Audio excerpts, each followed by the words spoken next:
तो हम बात करने वाले हैं डायरेक्टिव प्रिंसिपल्स की। ठीक है, directive principles of state policy, जो कि बहुत इंपॉर्टेंट टॉपिक है यार। ठीक है, तो फंडामेंटल राइट्स को आप एक तरह से बेडरॉक मान सकते हो पॉलिटी का, है ना। Directive principles of state policy को आप एक बेडरॉक मान सकते हो, मतलब कि ऐसा कोई साल नहीं जहाँ पे ये जो टॉपिक से क्वेश्चन ना आ पाए। ठीक है, तो ये एक तरह से कॉन्सेप्चुअल क्लैरिटी के लिए भी बहुत जरूरी है, और हर साल प्रीवियस ईयर क्वेश्चन आप देखोगे तो आपको समझ आएगा कि हर साल यूपीएससी यहाँ पे से क्वेश्चन पूछ रही है। तो स्टार्ट करते हैं। कॉन्सेप्चुअल क्लैरिटी बहुत जरूरी है, फैक्चुअल रिटेंशन बहुत जरूरी है, जो कि दोनों यहाँ पे होगा, है ना। आपको आप देखने को मिल जाएगा भाई, आप एक बार लक्ष्मीकांत पढ़ के देखना, डायरेक्टिव प्रिंसिपल्स वाला चैप्टर। ठीक है, और आप इस एक वीडियो को देख लेना है। फिर क्वेश्चन जो मैंने 38 क्वेश्चन टोटल हमारे पास यहाँ पे बनाने वाले हैं directive principles of state policy से, आप दोनों को देखना भाई, दोनों का इक्विवेलेंट हो जाएगा। ठीक है, दोनों इसमें लक्ष्मीकांत पढ़ने के बाद आपको चीजें याद आए इसकी गारंटी तो मैं नहीं दे सकता, बट हाँ, ये क्वेश्चन बनाने के बाद आपका क्वेश्चन जो सही होगा उसके जो नंबर्स हैं, लक्ष्मीकांत पढ़ने सपोज कर 10 क्वेश्चन सही हो रहे हैं, है ना, तो अगर 15 क्वेश्चन आ रहे हैं तो यहाँ पे आपके मैं 12 क्वेश्चन सही होंगे ऐसे बोल सकता हूँ, बिकॉज स्टैटिक पार्ट बहुत जरूरी है भाई, खास करके तो पॉलिटी के अंदर, खास करके तो मॉडर्न हिस्ट्री के अंदर, है ना। तो ये जो स्टैटिक पार्ट है वो करना सबसे जरूरी है। बस डायनेमिक पार्ट में अनसर्टेन है, चीजें कहाँ से आ जाएगी आपको नहीं पता, बट हाँ स्टैटिक पार्ट से अगर क्वेश्चन आ रहा है तो चीजें लिमिटेड है, तो हमको स्मार्ट स्ट्रेटेजी से अपनाना है, जो कि अनप्रिडिक्टेबल बोलते हैं ना यूपीएससी को, अनप्रिडिक्टेबल है, बट हाँ static part is predictable. Okay, तो वही हम कर रहे हैं, जो पार्ट प्रिडिक्टेबल है वहां पे हम ज्यादा फोकस करेंगे। क्वेश्चन नंबर डायनेमिक पार्ट तो हम करेंगे ही क्वेश्चन बैंक के थ्रू, बट हाँ स्टैटिक पार्ट भी बहुत जरूरी है। क्वेश्चन नंबर 1 क्या है, consider the following statement about the directive principles of state policy. कुछ policy directive principle of state policy के बारे में कुछ स्टेटमेंट्स दिए हैं, उसको हमको बताना है। There fundamental in governance of the country, बिल्कुल सही बात है यार, गवर्नेंस के लिए बहुत जरूरी है। This 24th constitutional amendment act has made them non enforceable by any court. जो 24th कॉन्स्टिट्यूशनल अमेंडमेंट इसने नॉन एनफोर्सेबल बोल दिया क्या ना, ये पहले से ओरिजिनल कॉन्स्टिट्यूशन के अंदर मेंशन था अंडर आर्टिकल 37। मतलब ऐसा है कि आप कोई भी चीज़ सपोज करो, यहाँ पे आपको डीपीएसपी में लिखा है कि हाँ भाई फ्री एंड कंपलसरी एजुकेशन देना है, वो तो फंडामेंटल ड्यूटी है, बट हाँ सपोज करो इसमें इक्वल जस्टिस देने की बात कर रहा है, या फिर हमने बात की कि हाँ कोऑपरेटिव सोसाइटीज़, चलो हमने बात की कि हाँ चलो ठीक है कोऑपरेटिव सोसाइटीज़ बनाने की बात कर रहा है, अब तो फंडामेंटल राइट हो गया, लेकिन उस समय की बात कर रहे हैं, तो कोऑपरेटिव सोसाइटीज़ बनाने की बात कर रहा है और आपने कोऑपरेटिव सोसाइटीज़ नहीं बनाया, स्टेट ने नहीं बनाया आपके लिए, तो क्या आप सुप्रीम कोर्ट में जाकर बोल सकते हो कि यार देखो भाई मेरा जो फंडामेंटल डायरेक्टिव प्रिंसिपल्स है वो आपने लागू नहीं किया, सो एनफोर्सेबल नहीं है, वहां पे जाके नहीं बोल सकते। बट फंडामेंटल राइट अगर आपका वैलिड हो गया तो आप जाके सुप्रीम कोर्ट में बोल सकते हो, that's why fundamental rights are enforceable and directive principles are not enforceable. तो ये 24th अमेंडमेंट से नहीं ऐड किया भाई, पहले से 37 नंबर का जो आर्टिकल था वहां पे पहले से ये मेंशन था। ये they explicitly direct for separation of judiciary from executive, बिल्कुल सही बात है। आर्टिकल 50 क्या बोलता है भाई, आर्टिकल 50 जो कि डायरेक्टिव प्रिंसिपल्स का पार्ट है, हमने बोला भाई डायरेक्टिव प्रिंसिपल्स में हमारे पास कहाँ से कहाँ तक के जो आर्टिकल्स हैं वो कौन कौन से आर्टिकल्स आते हैं, 36 से लेके 51 तक हमारे पास, सॉरी 50 तक हमारे पास किसके अंदर आते हैं, directive principles of state policy के अंदर आता है। 51 भी बोल सकते हो, ठीक है, जो कि फंडामेंटल ड्यूटीज है, बट हाँ 51 तक बोल दिया, छोड़ो। तो करेक्ट हमारे पास पूछा गया है, तो देखो भाई 50 तो बोलता है कि हाँ भाई जुडिशरी को सेपरेट करना एग्जीक्यूटिव से, जो सुप्रीम कोर्ट है उसको हमको जो काउंसिल ऑफ मिनिस्टर्स है उनके इशारों पर नचने नहीं देना है, ठीक है। करेक्ट हमसे पूछा गया है, करेक्ट जाएगा C1 and 3 only. Question number 2 है, consider the following statement about the directive principles of state policy. Directive principles of state policy के बारे में हमसे बताना है, हमको बताना है। For determining the validity of any law, directive principles में be considered to be reasonable in relation to article 14 and 19। अगर किसी भी लॉ की वैलिडिटी को देखना है तो क्या हम डायरेक्टिव प्रिंसिपल्स को कंसिडर कर सकते हैं भाई, बिल्कुल कंसिडर कर सकते हैं। In the Minerva Mill case, the Supreme Court has held that in case of question between fundamental rights and directive principles, fundamental rights should be given primacy। क्या स्टेटमेंट सही है भाई? देखो जो मिनर्वा मिल केस है वो बोलता है कि जो हमारे पास जो कॉन्स्टिट्यूशन है ना, it is formed on the bedrock of a balance between fundamental rights versus directive principles of state policy. इन दिनों के बीच में क्या है, इन दोनों के बीच में एक बैलेंस है। तो किसी एक चीज़ को प्राइमेसी देना, किसी एक चीज़ को बढ़ावा देना या फिर किसी एक चीज़ को सही बोलना, ये हमारे तरह से कॉन्स्टिट्यूशन में डिसहार्मोनी लाएगा। तो ये प्राइमेसी देने की बात नहीं करता। सो दिस इज इनकरेक्ट, हमसे करेक्ट पूछा गया, कट जाएगा A1 ओनली।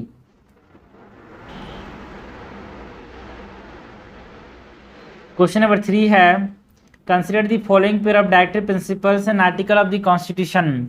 हमको कुछ डायरेक्टिव प्रिंसिपल्स की बात करनी है ना। डायरेक्टिव प्रिंसिपल्स और कौन कौन से आर्टिकल में मेंशन है ये हमको बताना है यार।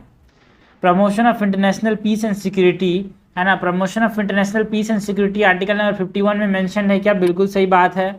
Separation of judiciary from executive, अभी देखा हमने 50 के अंदर मेंशन है यार। And organisation of village panchayat, ये आर्टिकल 40 के अंदर मेंशन है, ठीक है, not 42।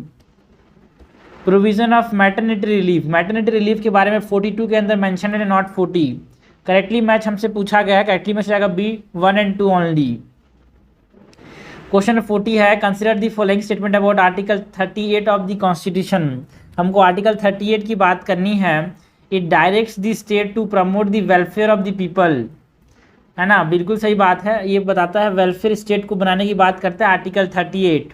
It provide for equal pay for equal work for both man and women.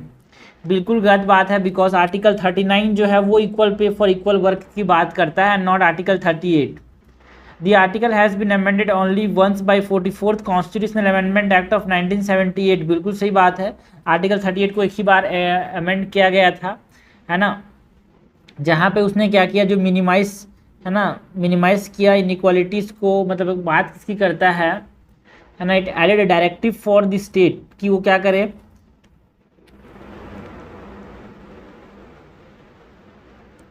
Minimise करे द इनइक्वालिटी और इनइक्वालिटीज इन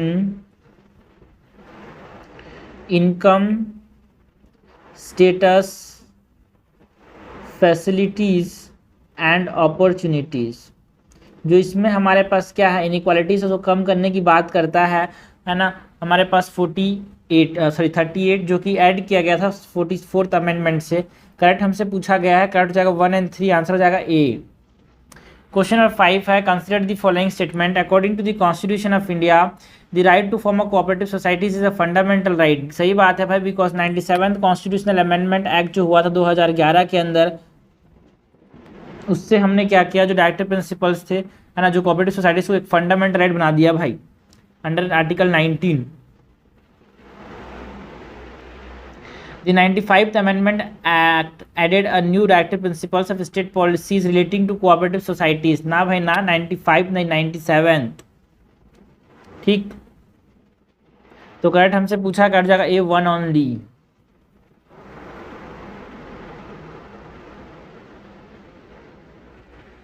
क्वेश्चन नंबर 6 क्या है, which the following are considered as the basic structure of Indian constitution.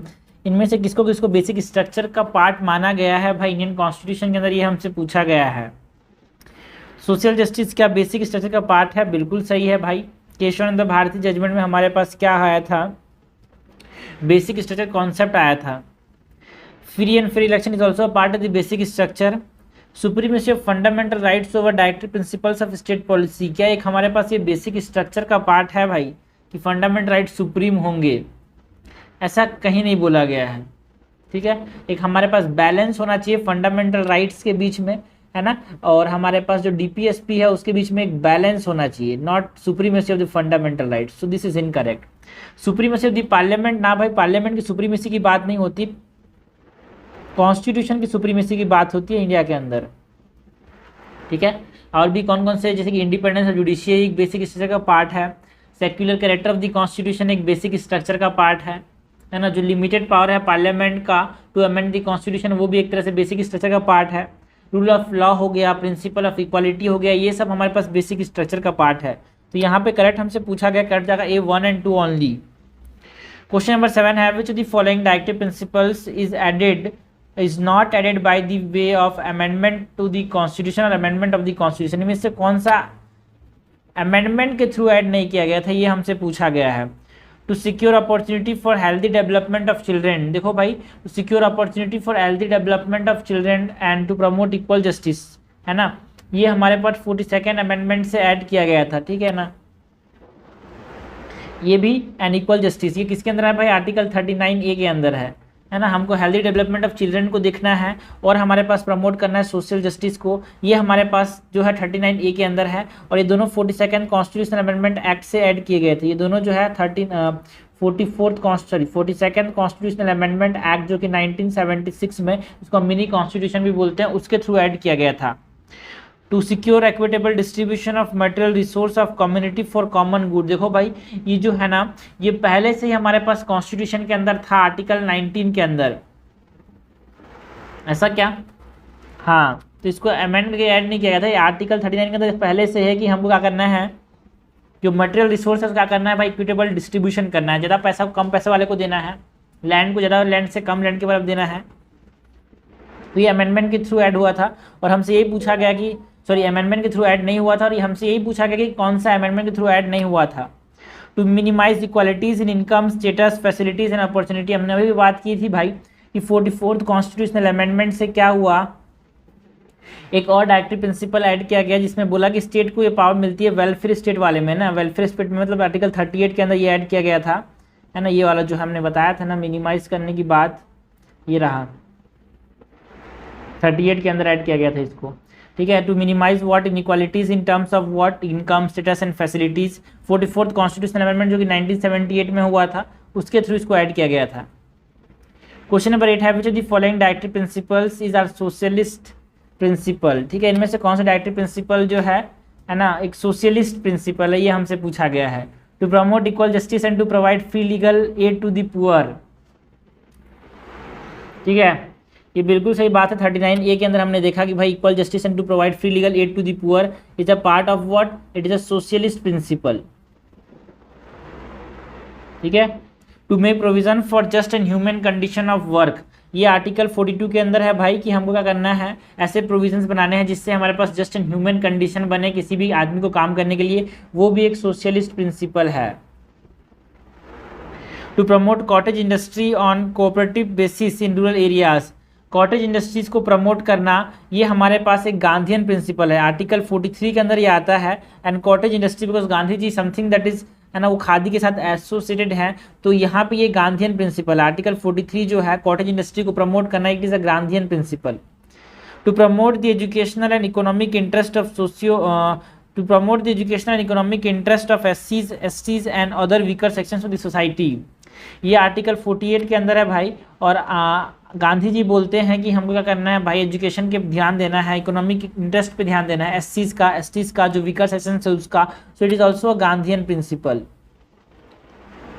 तो हमसे पूछा गया socialist principal कौन कौन से हैं, ठीक है। सो सोशलिस्ट प्रिंसिपल कौन कौन से हैं, और याद रखना भाई 44 छूट गया, तो 44 हमारे पास यूसीसी की बात करता है, ठीक है।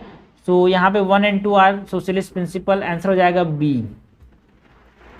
क्वेश्चन नंबर 9 है, which of the following directive principles are not enshrined in the part 4 of the constitution, इनमें से कौन सा डायरेक्टिव प्रिंसिपल पार्ट 4 में नहीं है, ये हमसे पूछा गया है।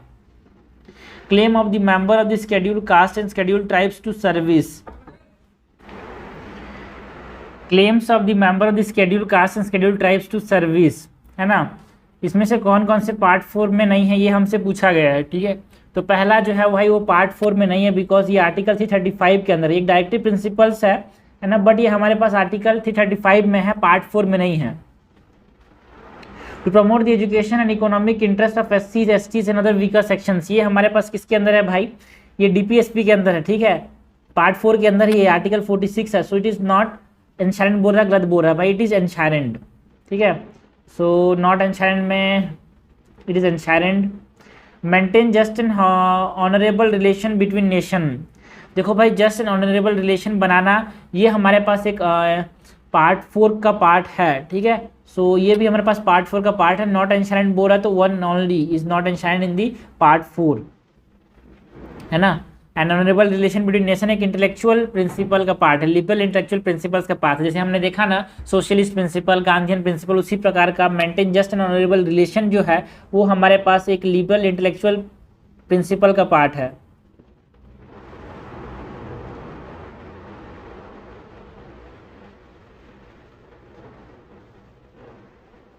ओके, करेक्ट हमसे पूछा गया है, करेक्ट जाएगा 1 only.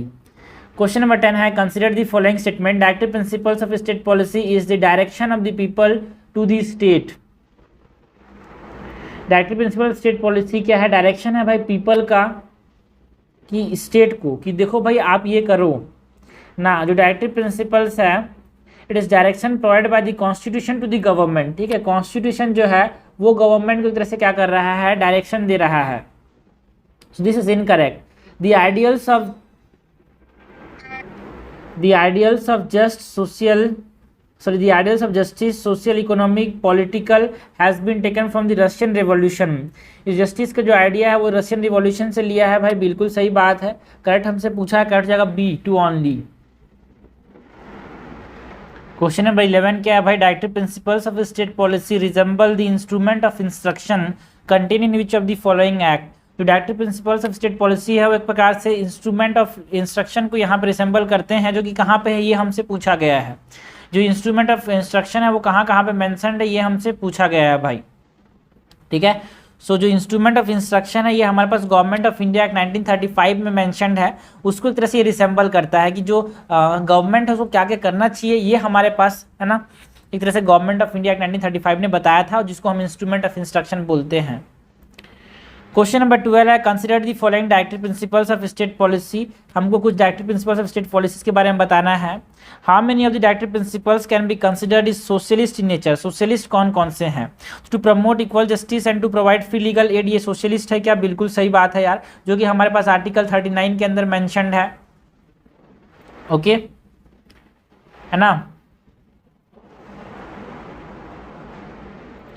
To secure a living wage for all worker, ठीक है ना, जो हमारे पास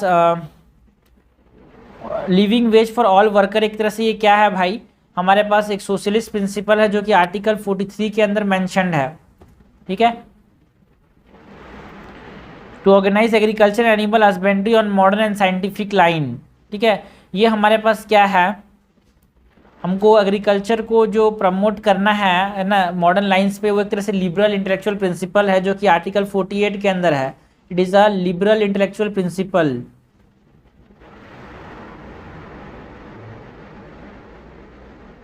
It is not a socialist principle. So this is not a socialist principle. To prohibit the consumption of intoxicating drinks and drugs which are injurious to health, ये article 47 का part है and it is a part of Gandhian principle, है ना। दो Nations के बीच में harmony बनाना, वो भी एक तरह से लिबरल इंटेलेक्चुअल प्रिंसिपल का पार्ट है जो हमने पीछे देखा था। सो हमारे पास 1 and 2 are the part of socialist principle. ठीक है ना। Equal justice and free legal aid की बात में 39A में बताया गया है। एंड राइट टू एजुकेशन जो है ना, पब्लिक असिस्टेंस देना ओल्ड एज में, है ना, सिकनेस में हमारे पास असिस्टेंस देना, ये सब आर्टिकल 41 के अंदर मेंशन है, जो कि एक सोशलिस्ट प्रिंसिपल है। मैटरनिटी रिलीफ वाला भी एक सोशलिस्ट प्रिंसिपल है। ठीक है, तो ये सब चीज़ें हमको याद रहनी चाहिए। और मैनेजमेंट ऑफ इंडस्ट्रीज में पार्टिसिपेशन करना वर्कर का, वो भी एक तरह से हमारे पास क्या है 43A के अंदर आता है, जो कि हमारे पास क्या है सोशलिस्ट प्रिंसिपल है। क्वेश्चन नंबर 13 है, with reference to directive principles of state policy which of the following statement is not correct. Directive principles of state policies के बारे में बताना है, not correct. The directive principles along with the fundamental rights embody the philosophy of the constitution. बिल्कुल सही बात है यार, है ना। फंडामेंटल राइट्स के साथ साथ एक तरह से फिलोसफी ऑफ कॉन्स्टिट्यूशन को ये बनाते हैं। द डायरेक्टिव प्रिंसिपल पुल्स और the directive principles put an obligation on the government to undertake certain measures for the welfare of the people. जो डायरेक्टिव प्रिंसिपल्स हैं वो कुछ ऑब्लिगेशंस करते हैं यार गवर्नमेंट में कि आपको कुछ चीज़ें काम करने हैं। They are non justifiable and hence court can not use directive principles to determine the constitutional validity of the law. क्या जो डायरेक्टिव प्रिंसिपल्स होते हैं वो नॉन जस्टिफाइबल होते हैं भाई? हाँ, नॉन जस्टिफाइबल तो सही है। नॉन जस्टिफाइबल मतलब समझ रहा हो, है ना। नॉन जस्टिफाइबल मतलब आप इसको कंपेल नहीं कर सकते कि भाई मैं डायरेक्टिव प्रिंसिपल्स फुलफिल नहीं हुआ है कि करो इसको। ठीक है, बट ये हमको हेल्प करते हैं to determine the constitutional validity of law. तो can not be use to determine the constitutional validity of law, ये गलत है भाई। It can be used, so this is incorrect. हमसे इनकरेक्ट ही तो पूछा है it is possible for the directive principles to be in direct conflict with the fundamental rights of the citizen. बिल्कुल सही बात है यार, जैसे कि राइट टू प्रॉपर्टी हो गया। क्वेश्चन नंबर 14 है, consider the following directive principles of state policies. हमसे क्या पूछा गया है भाई, how many of the above directive principles can be considered as liberal intellectual principles. ठीक है, तो इनमें से कौन कौन से लिबरल इंटेलेक्चुअल प्रिंसिपल्स का पार्ट है हमको पूछा गया। तो हमने देख लिया था सोशलिस्ट प्रिंसिपल्स, थोड़े हमने गांधीयन प्रिंसिपल्स की बात कर ली थी, है ना। To provide early childhood care and education for all children until the age of 6। तो देखो भाई, ये सोशलिस्ट प्रिंसिपल का पार्ट है। हमने देखा था राइट टू एजुकेशन जो है वो क्या है, सोशलिस्ट प्रिंसिपल का पार्ट है। हाँ, सोशलिस्ट प्रिंसिपल का पार्ट तो है ही है, बट ये लिबरल इंटेलेक्चुअल प्रिंसिपल का पार्ट है ना। ये आर्टिकल 40 कौन सा है भाई, एजुकेशन वाला 45 है ना। चाइल्डहुड में ऑल द एजुकेशन, एजुकेशन एक और है बट ये दूसरा वाला एजुकेशन है। ये 45 है, early childhood care and education to all the children until they complete the age of 6। ये हमारे पास आर्टिकल 45 के अंदर आता है। और लिबरल इंटेलेक्चुअल प्रिंसिपल्स में 44, 45, 48 एंड 48A ये आते हैं। 49 आता है एंड 50 आता है। This are the part of liberal intellectual principle to protect and improve the environment and to safeguard forest and wildlife. ये कौन सा है भाई, safeguard forest and wildlife 48A है। तो ये भी लिबरल प्रिंसिपल है, ये भी लिबरल प्रिंसिपल है। To separate the judiciary from executive, ये आर्टिकल 50 है, ये भी लिबरल प्रिंसिपल है। To promote professional management of cooperative societies. देखो भाई, कोऑपरेटिव सोसाइटीज़ वाला जो है ना, यहाँ पे कोई भी मेंशन नहीं है, so it is not the part of हमारे पास लिबरल प्रिंसिपल्स। ठीक है, सो आंसर क्या हो जाएगा भाई, आंसर हो जाएगा ए। क्वेश्चन 15 है, with reference to directive principles of state policy consider the following statement. They facilitate stability and continuity in domestic and foreign policies in political, economic and social sphere in spite of change of the party in power. बिल्कुल सही बात है, party के change होने के साथ साथ एक तरह से हमारे पास मेंटेन करते हैं यार कोऑपरेशन सबके बीच में। They have help the court in exercising their power of judicial review. बिल्कुल सही बात है। In the constitution there is no directive outside the directive principles of the state policy. ना हमने देखा था कि 335 में है कि हमारे पास जो आर्टिकल 335 में है कि जो शेड्यूल कास्ट हैं, शेड्यूल ट्राइब्स हैं, उनको सर्विस देना है। हमारे पास 350A है भाई आर्टिकल, जिसमें हमारे पास एजुकेशन के बारे में बात कर रहे हैं कि चिल्ड्रंस को जो माइनॉरिटी लिंग्विस्टिक ग्रुप है उनको हमको उनकी मदर टंग में यहाँ पे एजुकेशन देना है। तो हाँ भाई, डायरेक्टिव जो हैं वो हमारे पास आउटसाइड पार्ट 4 में है। सो करेक्ट हमसे पूछा गया, कट जाएगा A 1 and 2 only. Question number 16 है, according to the article 51 of the constitution of India the state shall endeavour to. तो आर्टिकल 51 की बात की जा रही है। आर्टिकल 51 जो है फंडामेंटल ड्यूटीज़ नहीं है, याद रखना। आर्टिकल 51 है फंडामेंटल ड्यूटीज़ है। आर्टिकल 51 में कुछ प्रोविजंस हैं जिसको स्टेट को फर्स्ट फॉलो करना चाहिए, है ना। डायरेक्टिव्स हैं कुछ। तो पहला क्या है यार, यहाँ पे promote international peace and security. बिल्कुल सही बात है, ये हमारे पास 51 के अंदर है। Maintain just and honourable relation between states और नेशंस, ये भी सही बात है। Provide relief to other nation during the time of emergencies.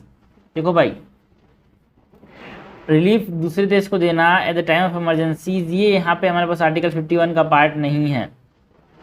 ठीक। Encourage settlements of international dispute by arbitration, क्या ये हमारे पास इसमें है? बिल्कुल है भाई, आर्टिकल 51 में। And foster respect for local laws, ये भी यहाँ पे मेंशन नहीं है कि आपको लोकल लॉस को सपोर्ट करना है, रेस्पेक्ट करना है, ऐसे नहीं लिखा है यहाँ पे। सो करेक्ट हमसे पूछा गया, कट जाएगा 1, 2 एंड 4। क्वेश्चन नंबर 17 है, which the following provisions find mention in both directive principles of the state policies and fundamental duties. DPSPs में भी और फंडामेंटल ड्यूटीज में भी ऐसा कौन कौन सी चीज़ें का मेंशन है? Providing opportunities for education to childrens between the age of 6 to 14 year, बिल्कुल है ना। देखो भाई, आर्टिकल 45 ये बोलता है कि अर्ली चाइल्डहुड मतलब 6 ईयर तक, ठीक है ना। तो लोग कंफ्यूज जाते हैं, 6 ईयर तक प्रोवाइड करना, है ना, 6 ईयर तक चाइल्डहुड केयर प्रोवाइड करना, एजुकेशन प्रोवाइड करना, ये किसका काम है यार? ये डीपीएसपी के अंदर मेंशन्ड है। बट 51A में के 51A फंडामेंटल ड्यूटीज़ के क्लॉज के में हमारे पास मेंशन्ड है कि यहाँ पे अपने बच्चे को पढ़ाना एक पेरेंट का क्या है, पेरेंट का पढ़ाना अपने बच्चे को टू 16 to 14 ईयर, ये उसका फंडामेंटल ड्यूटी है। दोनों सेम नहीं है, ठीक है। सो दिस इज इनकरेक्ट। कंफ्यूज होंगे, इसी तरह से क्वेश्चन दिया, और ये सब चीज़ तभी आती है जब क्वेश्चन बनाओगे। तो protecting and improving the natural environment, ये हमारे पास किसके अंदर है भाई? दोनों के अंदर, डायरेक्टिव प्रिंसिपल्स के अंदर भी है, फंडामेंटल ड्यूटीज़ के अंदर भी है। बिकॉज डायरेक्टिव प्रिंसिपल्स के अंदर 48A में क्या मेंशन है डायरेक्टिव प्रिंसिपल्स में, है ना, ये स्टेट के ऊपर ये जिम्मेदारी बनती है कि क्या करे, वो इम्प्रूव करे इन्वायरमेंट को और सेफ गार्ड करे फॉरेस्ट को, वाइल्ड लाइफ को, ठीक है। तो ये हमारे पास मेंशन है डीपीएसपी के अंदर। और फंडामेंटल ड्यूटीज़ जो कि 51A है, उसके अंदर भी हमारे पास ये मेंशन है कि हमको प्रोटेक्ट करना है, एवरी सिटीजन को प्रोटेक्ट करना है उसके नेचुरल इन्वायरमेंट को, लाइक फॉरेस्ट, लैंड, मतलब फॉरेस्ट, लेक्स, रिवर्स, है ना। तो दोनों एक तरह से यहाँ पे मेंशन है। तो ये हमसे ये पूछा गया कि किसका मेंशन बोथ डीपीएसपी और फंडामेंटल ड्यूटीज़ में है। Enounce the practice that is related to dignity of women, ये सिर्फ फंडामेंटल ड्यूटी के अंदर है यार, 51A के अंदर है ये, ठीक है। And developing scientific temper, humanism and spirit of inquiry and reform, ये भी हमारे पास क्या है? फंडामेंटल ड्यूटीज के अंदर है। क्वेश्चन नंबर 18 क्या है? Consider the following statement regarding article 39 of the constitution. हमको बात किसकी करनी है भाई? आर्टिकल 39 की बात करनी है। It directs the state to minimise inequalities in income, status, facilities and opportunities. क्या ये स्टेटमेंट सही बात है कि ये स्टेट को बोलता है कि आपके जो इनकम है, स्टेटस है, फैसिलिटीज़ है या फिर अपॉर्चुनिटीज़ है, उसको इनइक्वालिटीज़ जो है उसको मिनिमाइज़ करो ना। ये आर्टिकल 39 नहीं बोलता भाई, आर्टिकल 38 बोलता है। बिकॉज आर्टिकल 39 किसके बारे में बात करता है? It talks about what? Article 39 talks about what? ये इक्वल डिस्ट्रीब्यूशन ऑफ रिसोर्स के बारे में बात करता है।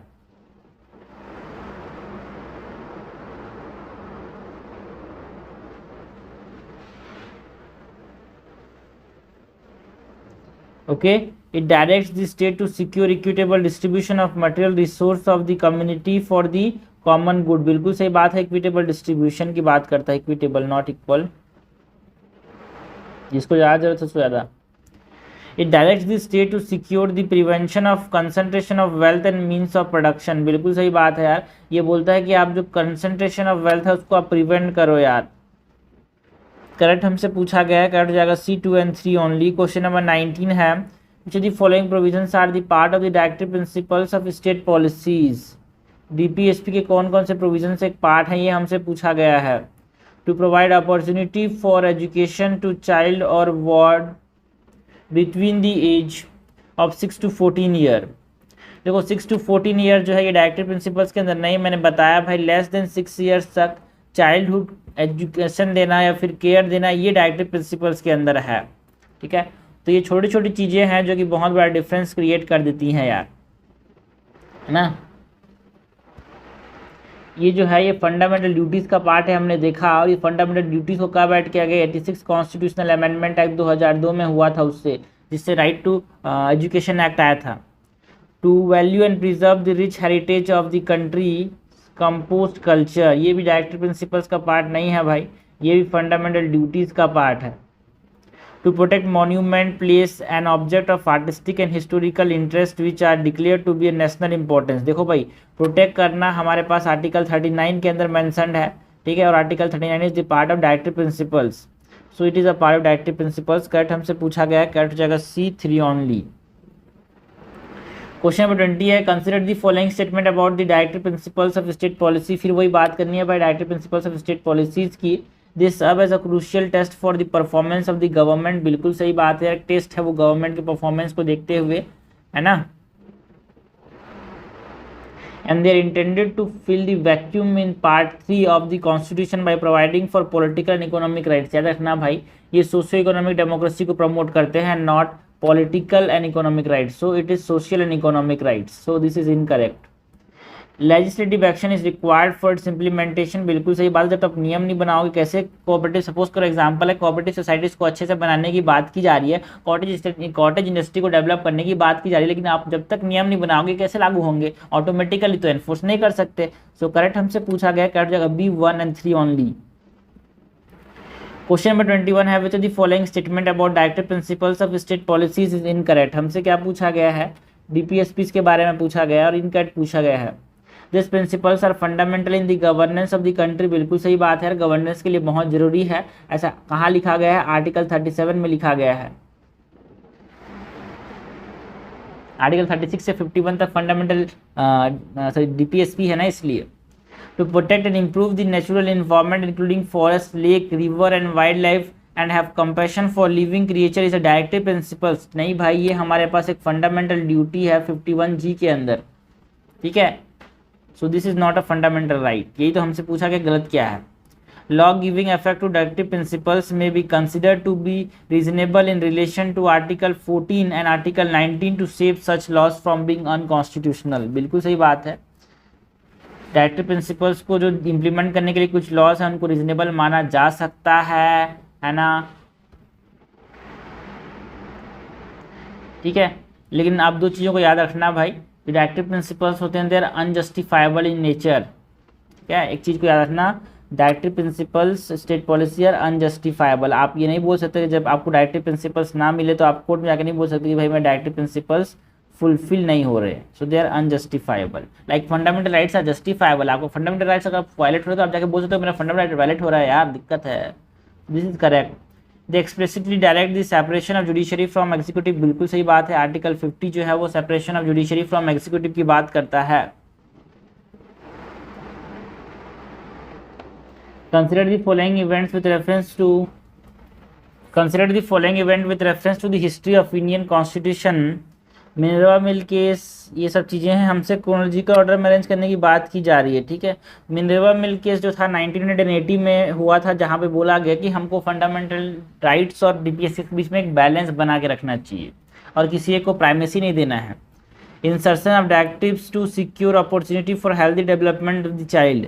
तो जो इंसर्शन ऑफ डायरेक्टिव हुआ था हेल्दी डेवलपमेट के लिए वो 86 कॉन्स्टिट्यूशनल अमेंडमेंट से हुआ था क्या ना। हेल्दी डेवलपमेंट ऑफ चाइल्ड के लिए हमारे पास जो अपॉर्चुनिटीज़ था वो 39F जो कि ऐड हुआ था 42nd कॉन्स्टिट्यूशनल अमेंडमेंट से। और बच्चे को इतना तो पता होगा कि 1976 में 42nd कॉन्स्टिट्यूशनल अमेंडमेंट हुआ था जो कि एक मिनी कॉन्स्टिट्यूशन है। And provision for the separation of judiciary from executive, है ना, ये ओरिजिनल कॉन्स्टिट्यूशन के अंदर ही था भाई, आर्टिकल 50 में। तो ये तो सबसे पहले 1947 में जब लागू हुआ तब से ही रहेगा, तो 1950 से। Provision for consequential seniority in reservation in promotion in favour of schedule caste and schedule tribes. जो शेड्यूल कास्ट है, सॉरी, जो शेड्यूल कास्ट है, शेड्यूल ट्राइब्स है, उनको प्रमोशन में भी रिजर्वेशन मिलता है भाई। उनको एम्प्लॉयमेंट में तो मिलता ही मिलता है, इनको प्रमोशन में भी रिजर्वेशन मिलता है। और इसको इंसर्ट किया गया 85th कॉन्स्टिट्यूशनल अमेंडमेंट से इन 2001। तो हमको क्रोनोलॉजिकल में ऑर्डर में अरेंज करना है। सबसे पहले हो जाएगा 3 के बाद हो जाएगा हमारे पास 3 के बाद हो जाएगा 2, उसके बाद 1, फिर 4, ठीक है। सो आंसर क्या हो जाएगा? सी। क्वेश्चन नंबर 23 है, which of the following is not a provision under the directive principles of state policy. DPSP के अंदर इसमें से कौन सा प्रोविजन नहीं है, ये हमसे पूछा गया है। Provision for just and human condition of work, ये एक प्रोविजन है भाई, आर्टिकल 42 में बताया गया है। जस्ट एंड ह्यूमन कंडीशन होना चाहिए काम करने के लिए। Preserve the rich heritage of the country, ये डायरेक्टिव प्रिंसिपल्स में नहीं है भाई, ये फंडामेंटल ड्यूटीज के अंदर है 51A में। Protect sovereignty, unity and integrity of India, ये भी हमारे पास 51A के अंदर है, डायरेक्टिव प्रिंसिपल्स में नहीं है, फंडामेंटल ड्यूटीज के अंदर है। Raise the level of nutrition and standard of living, बिल्कुल सही बात है, आर्टिकल 47 में बताया गया है। ये ड्यूटी है स्टेट का कि वो क्या करें, लोगों के लेवल ऑफ न्यूट्रिशन को बढ़ाए, स्टैंडर्ड ऑफ लिविंग को बढ़ाए, उनके हेल्थ को इम्प्रूव करे। सो दिस इज करेक्ट। हमसे करेक्ट पूछा गया है, करेक्ट हो जाएगा 1 और 4, आंसर हो जाएगा बी। क्वेश्चन 24 है, according to article 36 of the term state, according to article 36 of the term state has the same meaning as in part 3 of the constitution dealing with fundamental rights, which of the following bodies is included in the state। ठीक है, देखो भाई जो article 36 है ना, ये तो part 4 का पार्ट हो गया, एंड आर्टिकल 13 हो गया जो कि पार्ट 3 में है। ये दोनों किसके बारे में बात करते हैं, ये स्टेट के बारे में बात करते हैं। दोनों का सेम डेफिनेशन है। और इस डेफिनेशन में क्या क्या आते हैं स्टेट के अंदर, क्या पार्लियामेंट आता है स्टेट के अंदर भाई, बिल्कुल सही बात है। काउंसिल ऑफ मिनिस्टर आता है स्टेट के अंदर, बिल्कुल सही बात है ना। पब्लिक सेक्टर एंटरप्राइजेस भी आते हैं, बिल्कुल सही बात है, ठीक है ना। ये टर्म है थोड़ी 13 में नहीं 12 में है, ठीक है ना। और म्यूनसिपल कॉरपोरेशंस आते हैं, लोकल अथॉरिटीज़ में, म्यूनसिपल कॉरपोरेशंस हो गए, है ना, पंचायत हो गए, डिस्ट्रिक्ट बोर्ड्स हो गए, ये सब। टाइगर कंजर्वेशन अथॉरिटी भी यहाँ पे आता है ना। LIC भी आता है इसके अंदर, ONGC भी आता है, तो याद रखना भाई, ठीक है।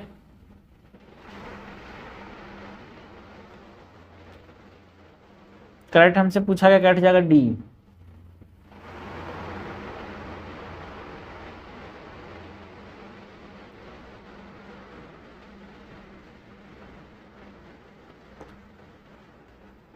ट्वेंटी-5 नंबर क्वेश्चन क्या है, which following director principles of the state policy added through 86 constitutional amendment, ठीक है।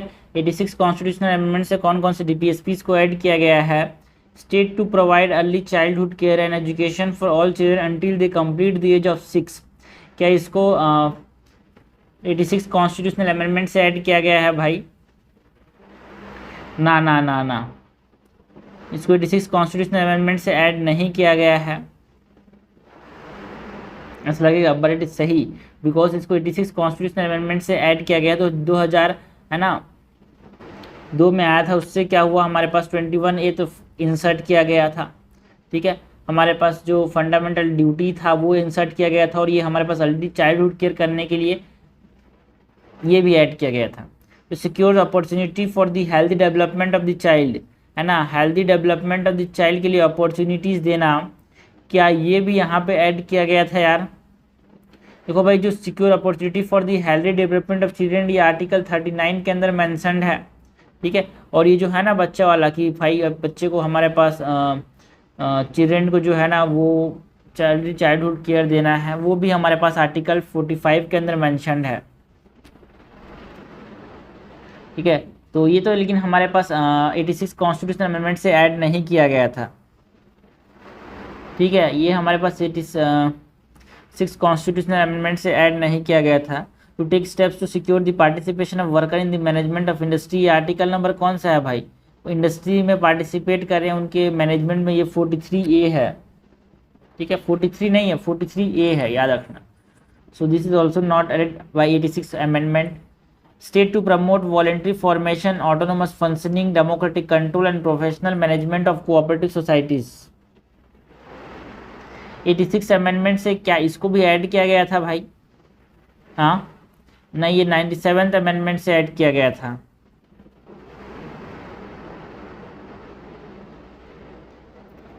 नाइन्टी सेवन कॉन्स्टिट्यूशनल अमेंडमेंट जो हुआ 2011 में, उसके थ्रू ऐड किया गया था, सॉरी 2001 में नहीं, 2011 में। तो ये भी गलत है, तो हमसे करेक्ट पूछा है तो करेक्ट हो जाएगा बी।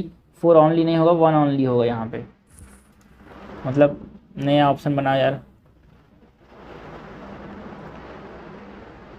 क्वेश्चन 26 है, which of the following directive principles of state policy can be listed in the Gandhian principles.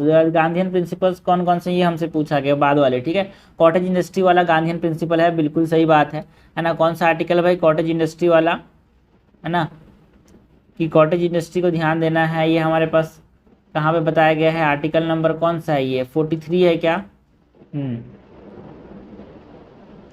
Secure opportunity for the healthy development of children, healthy development of children की अभी भी देखा भाई, opportunities को है ना देना healthy development of the children के लिए, ये क्या है, कौन सा आर्टिकल है ना। देखा 39 नंबर आर्टिकल में लिखा है कि हमको सिक्योर करना है opportunities for the healthy development of children. तो एक सोशलिस्ट प्रिंसिपल है भाई, गांधीयन प्रिंसिपल नहीं है, ये गांधीयन प्रिंसिपल है, it is a socialist principle. To prohibit the consumption of intoxicating drinks and drugs, है ना, इंटॉक्सिकेटिंग ड्रिंक्स एंड ड्रग्स का कंजम्पशन जो है वो कहाँ पे है भाई, कौन से आर्टिकल में बताया कि हमको क्या करना है, प्रोहिबिट करना है इसको। आर्टिकल नंबर 47 में बताया गया है, और ये गांधीयन प्रिंसिपल है। To promote equal justice and provide free legal aid, ये देखो भाई ये आर्टिकल नंबर 39 है, मतलब 39A है ये, और ये एक सोशलिस्ट प्रिंसिपल है, ठीक है। तो करेक्ट हमसे पूछा गया है, करेक्ट क्या हो जाएगा, 1 और 3, आंसर हो जाएगा डी। क्वेश्चन 27 है, consider the following statement regarding the directive principles of state policy, they are borrowed from the American constitution. देखो भाई, directive principles of state policies को हमने कहाँ से बोरो किया है, हमने कहाँ से लिया है भाई, इनको आयरिश कॉन्स्टिट्यूशन से लिया है। not from the American. It is legally binding on the legislative and executive board organs of the center and state. ना भाई ना, legislative legally binding नहीं है ना. It is a fundamental in governance of nation and promote welfare of people. बिल्कुल सही बात है यार, बहुत इंपॉर्टेंट है ये. हमसे क्या पूछा गया, कट पूछा गया, कट जाएगा B3 only.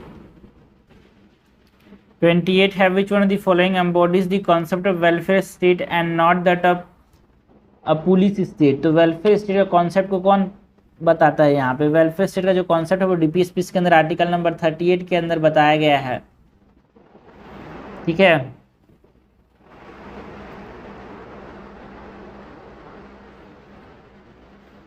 (36) में स्टेट के बारे में बताया गया है, 38 में वेलफेयर स्टेट के बारे में बताया गया है. 29 नंबर क्वेश्चन क्या है भाई? 29 नंबर क्वेश्चन है which the following directive principles of state policies has been given precedence और fundamental rights under article 14 and 19. ऐसा कौन कौन से डायरेक्टिव प्रिंसिपल्स हैं जिनको ज़्यादा बढ़ावा दिया गया है फंडामेंटल राइट्स से? ठीक है, ये हमसे पूछा गया है. तो article 39 clause B and sub clause C जो है ना, उसको बढ़ावा दिया गया है भाई फंडामेंटल राइट्स के मुकाबले. ठीक है, तो इसमें क्या है 39B में क्या है कि जो स्टेट है ना वो क्या करेगा, ownership and control the material resource of the community, so distribute करेगा as best subserve of common good. मतलब लोगों की भलाई के लिए उसको डिस्ट्रीब्यूट कर सकता है, वहाँ पे फंडामेंटल राइट किसी का देखा नहीं जाएगा. और क्या करेगा, ऑपरेशन ऑफ इकोनॉमिक सिस्टम, मतलब कंसंट्रेशन ऑफ वेल्थ जो है ना उसको एक तरह से रोकना चाहता है. और जो मीन्स ऑफ प्रोडक्शन है ना एक तरह से हमारे समाज के लिए बहुत ख़राब है, तो उसको एक रोकना चाहता है. और इसको रोकने के लिए कुछ भी कर सकता है, किसी फंडामेंटल राइट्स को भी वायलेट कर सकता है. तो उसमें फंडामेंटल राइट्स को कम बनाया गया है, कम ताकत दिया गया है as compare to directive principles of the state policies. ठीक है, ओके. क्वेश्चन नंबर 30 है with reference to directive principles of state policies under part 4 of the Indian constitution consider the following statement to secure for all citizen a uniform civil code. बच्चे को पता होना चाहिए भाई UCC किसके अंदर article के अंदर आता है, आर्टिकल 44. सो दिस क्या पूछा है भाई हमसे पूछा है कि विच of the directive principles given about liberal ideology. Liberal पूछा गया, लिबरल. तो देखो हमने बोला था कि 43 तक क्या था भाई, सोशलिस्ट था. 39 से 43 तक सोशलिस्ट था. उसके बाद यहाँ पे 44 से लेके ना नीचे तक क्या है 48 तक लगभग, पता नहीं, ये गांधीयन है यार. गांधीयन है क्या? हाँ, यूसीसी जो है गांधीयन प्रिंसिपल के अंदर आता है क्या? यूसीसी ना, यूसीसी जो है एक लिबरल इंटेलेक्चुअल प्रिंसिपल के अंदर आता है. ठीक है, गांधीयन के अंदर नहीं आता. कॉटेज वाला गांधीयन के अंदर आता है. हमने देखा भी कौन कौन से गांधीयन के अंदर आते हैं, कौन कौन से ना सोशलिस्ट के अंदर आते हैं. अभी हम देखते हैं लिबरल के अंदर क्या क्या आते हैं. ठीक है, तो यूसीसी जो है एक लिबरल प्रिंसिपल है यार. To organise agriculture animal husbandry on modern and scientific line. देखो मॉडर्न एंड साइंटिफिक लाइन पे अगर हमको ऑर्गेनाइज करना है एग्रीकल्चर एनिमल हस्बेंड्री, तो ये भी हमारे पास क्या है, एक लिबरल इंटेलेक्चुअल प्रिंसिपल है जो कि हमारे पास आर्टिकल नंबर 48 में बताया गया है. Organise agriculture animal husbandry to protect and improve the environment and to safeguard forest and wildlife. ये भी हमारे पास आर्टिकल 48 के अंदर ही बताया गया है. मतलब 48A है, ये 48 के अंदर बताया गया है. तो 48A के अंदर हमको क्या बताया गया है कि हमको इम्प्रूव करना है इन्वायरमेंट को. पहले एग्रीकल्चर की बात होती है भाई, एग्रीकल्चर के बाद यहाँ पे इन्वायरमेंट की बात होती है. ये पहले आता है फिर ई से. तो ये 48 है, ये 48A है. इस प्रकार से याद रखें. सो ये भी एक लिबरल इंटेलेक्चुअल प्रिंसिपल है. To promote equal justice and to provide free legal aid, एक सोशलिस्ट प्रिंसिपल है भाई. ये क्या है, एक सोशलिस्ट प्रिंसिपल है. ठीक है, आर्टिकल 39A के अंदर. दिस इज इनकरेक्ट, तो आंसर हो जाएगा 1, 2 एंड 3. आंसर हो जाएगा डी. क्वेश्चन नंबर 31 है with reference to directive principles of state policy under part 4 of the Indian constitution consider the following statement. With reference to directive principles of state policy under Part 4 of the Indian Constitution, consider the following statement to organize agriculture and animal husbandry on modern and scientific lines. अभी मैंने देखा भाई agriculture की बात की जा रही है 48 में, एग्रीकल्चर की बात की जा रही है, फिर एनवायरनमेंट की बात की जा रही है 48A में. ठीक है, तो ये 48 है. ठीक है, हमसे क्या पूछा है, इनमें से कौन सा सोशलिस्ट आइडियोलॉजी, हमने देखा भाई ये तो लिबरल एंड इंटेलेक्चुअल प्रिंसिपल है ये। ठीक है, to promote equal justice and provide free legal aid, जो कि हमने बोला आर्टिकल 39A है, ये सोशलिस्ट प्रिंसिपल है यार। To secure the right to work, to education and to public assistance in case of unemployment, old age, sickness and disablement, ये हमारे पास आर्टिकल नंबर कौन सा है बे, ये आर्टिकल नंबर कौन सा है भाई, इट इज आर्टिकल नंबर 40 नहीं, हाँ बिल्कुल 41 है यार ये। ठीक है, तो ये भी हमारे पास एक सोशलिस्ट प्रिंसिपल है। To make provisions for just and human condition for work and maternity relief, तो मैटरनिटी रिलीफ की बात कहाँ पे की जा रही है, 42 के अंदर की जाती है क्या, बिल्कुल सही बात है। And article 42 is a socialist principle. ठीक है, तो सोशलिस्ट आइडियोलॉजी कहाँ पे है भाई, 2, 3, 4 ओनली। क्वेश्चन नंबर 32 है, makers of our constitution made the directive principles non justifiable. Non justifiable क्यों बनाया, नॉन जस्टिफाइबल का मतलब है कि आप अगर आपको बोला गया है कि हाँ भाई आपको मैटरनिटी रिलीफ मिलनी चाहिए, नहीं मिल रही है अगर गलती से, तो आपको ये नहीं बोल सकते सुप्रीम कोर्ट में आके यार देखो मेरे को मैटरनिटी रिलीफ नहीं मिल रहा है यार, so it is non justifiable है ना, they are non justifiable and they are legally non enforceable. दो चीज़ याद रखना, DPSP are what, this are non justifiable and non enforceable. ठीक है, बिकॉज हमारे पास रिसोर्स लिमिटेड है ना भाई। Diversity and backwardness of the country acting as a blockage for the implementation, कि सही कारण है, बिल्कुल सही कारण है, बिकॉज हमारे पास बैकवर्डनेस बहुत ज़्यादा है। अगर आपने सबको ऐसे बोला गया कि जस्टिफाई करो, तो यहाँ पे हमारे पास दिक्कतें आ जाएगी। यूसीसी करो भाई, डाइवर्सिटी इतनी ज़्यादा है तो हम एक चीज़ पे फोकस करेंगे, दूसरी चीज़ छूट जाएगी, इसीलिए हमारे पास नॉन जस्टिफाइबल बनाया गया। Eight the time of independence India had inadequate financial resources, सबसे इंपॉर्टेंट चीज़ें हैं। हम लोग सब चीज़ तो करना चाहते हैं बट पैसे की दिक्कत आती है यार, इसीलिए हर चीज़ नहीं हो पाता। करेक्ट हमसे पूछा गया है, कट जाएगा बोथ। क्वेश्चन नंबर 33 है, who among the following describe directive principles of the state policy as fundamental right as the conscience of the constitution. Conscience मतलब समझते हो, ये आत्मा है संविधान की।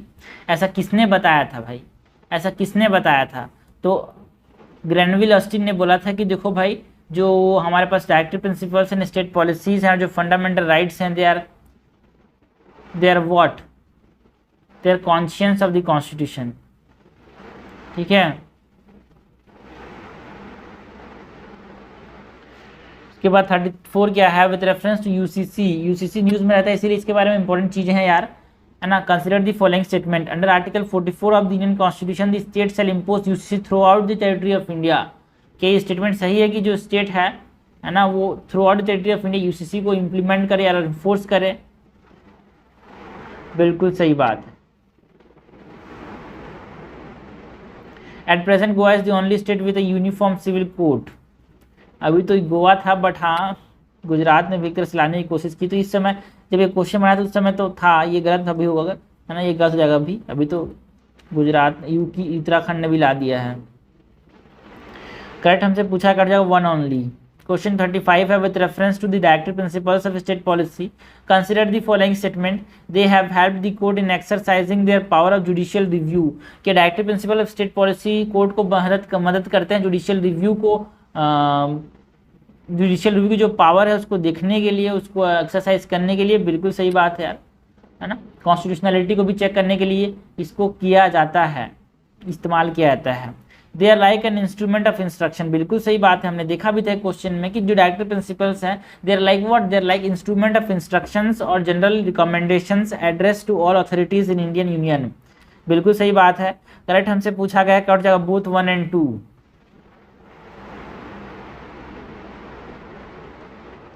क्वेश्चन 36 है, other than fundamental rights which the following part of the constitution of India reflect the principles of universal declaration of human rights. Fundamental rights में तो है ही universal declaration of human rights के बारे में, है ना। फंडामेंटल राइट्स के अलावा कहाँ पे इसके बारे में कोई चीज़ें बताई गई है क्या, प्रियम्बल में बताया गया है भाई, बिल्कुल बताया गया है यार प्रियम्बल में। जैसे कि हमारे पास प्रियम्बल में क्या बोला गया, प्रियम्बल में क्या बोला गया है,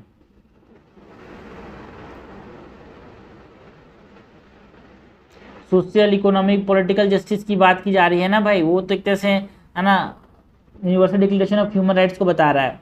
डायरेक्टिव प्रिंसिपल्स के अंदर भी हमारे पास चीज़ें देखने को मिलती है, जैसे कि डायरेक्टिव प्रिंसिपल्स के अंदर क्या है भाई, हमको क्या करना है,